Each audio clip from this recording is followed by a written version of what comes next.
તો તણાવની સ્થિતિ વચ્ચે ઇન્ડિયન ઓઇલનું મોટું નિવેદન સામે આવ્યું છે। ગભરાઈને વધુ ઇંધણ ખરીદવાની જરૂર નથી તેવું તેમણે કહ્યું। તમામ આઉટલેટ પર ઇંધણ ઉપલબ્ધ છે।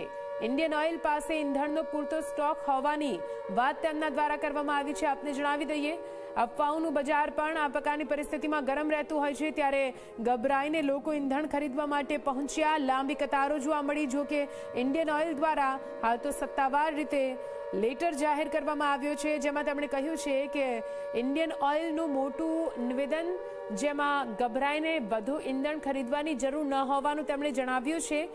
તમામ આઉટલેટ પર પૂરતું ઇંધણ ઉપલબ્ધ રહેશે, પૂરતો સ્ટોક રહેશે, તે પ્રકારનું નિવેદન ઇન્ડિયન ઓઇલ દ્વારા આપવામાં આવ્યું છે।